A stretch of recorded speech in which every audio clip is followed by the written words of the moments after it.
जय हिंद. मी तानाई sir, शुभप्रबोधनी मुख्य प्रशिक्षक. आपण बघितलं की 7 तारखेला महाराष्ट्र पोलीस भरतीच्या अर्ज भरण्याची प्रक्रिया संपली.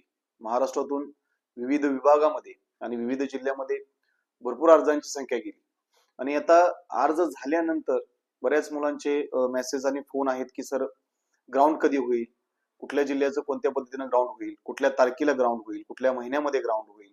त्यानंतर दुसरा असा प्रश्न असेल त्यांचा की ग्राउंडचं मेरिट किती लागू शकतं सर अंदाजे, कोणत्या जिल्ह्याचं कुठल्या पद्धतीने मेरिट लागू शकतं. त्यानंतर सर मग पेपर कधी होईल, पेपरचं मेरिट कधी लागू शकतं आणि दोन्ही मिळून मेरिट किती लागू शकतं. आणि आम्ही पहिली भरती आहे आमची ह्या आत्ताच्या भरतीमध्ये, तर आम्ही कशा पद्धतीने ह्या भरतीसाठी उतरायचं आहे या सर्वांच्या प्रश्नाचं निरसन या व्हिडिओमध्ये तुम्हाला पूर्णपणे भेटून जाईल.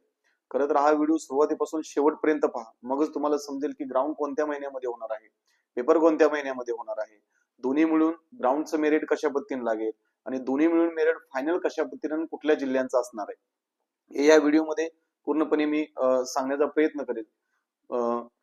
म्हणून हा व्हिडिओ तुम्ही लास्ट पर्यंत पाहावा, स्किप न करता पाहावा, मगच तुम्हाला हा व्हिडिओ समजेल. सर्वप्रथम आपण बघितलं की सर्वांचे अर्ज भरून पूर्ण झालेले आहेत. तर आता असं वाटतं की सध्याच आपण काही गोष्टी विचारात घेता निवडणुकीचा हा धूमधडाका बघता ग्राउंड आपले फेब्रुवारी महिन्यामध्ये सुरू होण्याची शक्यता आहे. फेब्रुवारी किंवा मार्चच्या पहिल्या आठवड्यामध्ये ग्राउंड होण्याची शक्यता आहे. आणि ग्राउंड काय जिल्ह्यांचं, ज्या जिल्ह्यामध्ये अर्जांची संख्या जास्त गेलेली आहे, ज्या जिल्ह्यामध्ये पदसंख्या जास्त आहे, त्या जिल्ह्यांना ग्राउंड घेण्यासाठी ग्राउंडची प्रोसेस ही मोठीच होती, त्याच्यामुळे त्यांचं ग्राउंड ही उशीरच होणार आहे. परंतु काय जो पश्चिम महाराष्ट्र असेल किंवा कोकण असेल, विदर्भ असेल, मराठवाडा असेल, ह्या ज्या काही जिल्ह्यांची पदसंख्या कमी आहे आणि त्याही जिल्ह्यामध्ये अर्जांची संख्या ही कमी गेलेली आहे, त्याच्यामुळं त्या जिल्ह्यांची ग्राउंडची प्रक्रिया ही लवकरात लवकर संपेल. म्हणजे ग्राउंड सुरू झाल्यापासून, म्हणजे हॉल तिकीट आल्यापासून तिथून एक 7 दिवसामध्ये ह्या जिल्ह्यांची ग्राउंडची प्रक्रिया संपेल. परंतु जे मोठे जिल्हे आहेत, मोठे म्हणजे जसं की मुंबई असेल, पुणे शहर असेल, मीरा भाईंदर असेल, ठाणे ग्रामीण असेल, ठाणे शहर असेल, नवी मुंबई असेल, अशा ठिकाणी जी काही पदसंख्या जास्त आहे त्यांना ग्राउंडची घेण्याची प्रक्रिया त्यांना लेटच होणार आहे. म्हणजे फेब्रुवारीच्या शेवटच्या आठवड्यापासून किंवा मार्चच्या पहिल्या आठवड्यापासून तुमचं ग्राउंड होण्याची शक्यता आहे.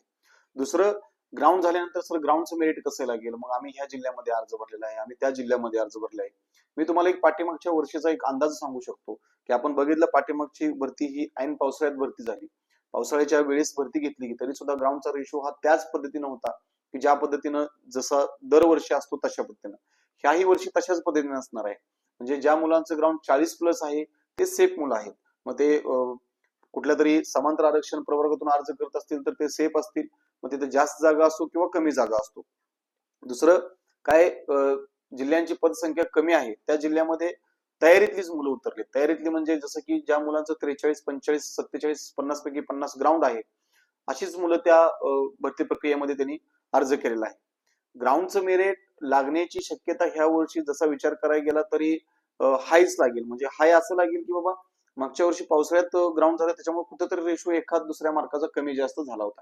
परंतु ह्या वर्षी वातावरण आहे, उन्हाळ्यामध्ये बऱ्यापैकी थोडंसं भरती होण्याची शक्यता आहे, ग्राउंड होण्याची शक्यता आहे, त्याच्यामुळे ग्राउंडचा हा रेशो वाढेलच. त्यानंतर ग्राउंडचं मेरिट लागेल आणि ग्राउंडचं मेरिट लागल्यानंतर तुमचा 100 मार्काचा पेपर होईल. मग पेपर कसा असेल, आता आपण बघितलं की ज्या त्या जिल्ह्याच्या एसपींना त्यांच्या त्यांच्या जिल्ह्यांची अथॉरिटी दिली जाते भरती प्रक्रिया पार करण्यासाठी.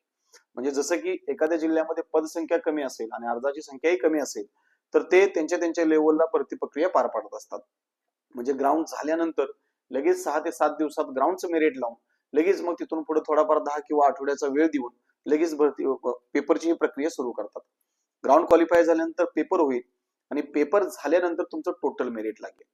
सर्वात जास्त मी परत सांगतो, मुंबई, ठाणे, मीरा भाईंदर, नवी मुंबई, ठाणे ग्रामीण आणि मुंबई लोहमार्ग ह्या जिल्ह्यांची थोडी प्रक्रिया थोडीशी सावकाश होईल. परंतु बाकीच्या जिल्ह्यांची प्रक्रिया ही ज्यावेळेस ग्राउंड सुरू होईल तिथून पुढे एकदम झपाट्याने एकदम स्पीडनं भरती प्रक्रिया संपूनही जाईल. आणि दोन्ही मिळून मेरिट बघितलं तर आपण बघतो की महाराष्ट्रामध्ये पोलीस भरती प्रवर्ग करणारा हा भरपूर जास्त आहे. ज्या जिल्ह्यामध्ये तुम्ही उतरत आहात त्या जिल्ह्यामध्ये पेपरची पातळी कशी असेल, ज्या जिल्ह्यामध्ये पेपरची पातळी लो असेल त्या जिल्ह्याचं मेरिट हायच जाणार आहे. ज्या जिल्ह्यामध्ये पेपरची पातळी हाय असेल त्या जिल्ह्यामध्ये पेपर ऑल मेरिट कमीच लागणार आहे. ज्या जिल्ह्याची पातळी मध्यम असेल त्याही जिल्ह्याचं मेरिट तशाच पद्धतीने लागणार आहे. म्हणून मग मी ह्या जिल्ह्यात उतरलोय, त्या जिल्ह्यात उतरलोय, ह्या जिल्ह्याचं मागच्या वर्षी मेरिट एवढं होतं, मग ह्या वर्षी एवढं लागेल का, मग मला एवढी मार्क्स पडतात, आजी कुणीही संभ्रमात राहू नका. जसा तुमच्याकडे पेपर येणार आहे तशाच पद्धतीने तुमचं पेपरचं मेरिट आणि ग्राउंडचं मेरिटही लागणार आहे. त्याच्यामुळे आत्ताच कोणी गेस करू नका की 130 लागेल का, 132 लागेल का, 134 लागेल का. तुम्हाला अवघड अवघड पेपर गेला म्हणजे महाराष्ट्राला पेपर अवघड गेला, तशाच पद्धतीचं ते मेरिट असणार आहे. तुम्हाला पेपर सोपा गेला म्हणजे महाराष्ट्राला पेपर सोपा गेला, तशाच पद्धतीने ते मेरिट असणार आहे. म्हणून सुरुवातीला सर्वात जास्त प्राधान्य तुम्ही फिजिकलला द्या, ग्राउंडला द्या.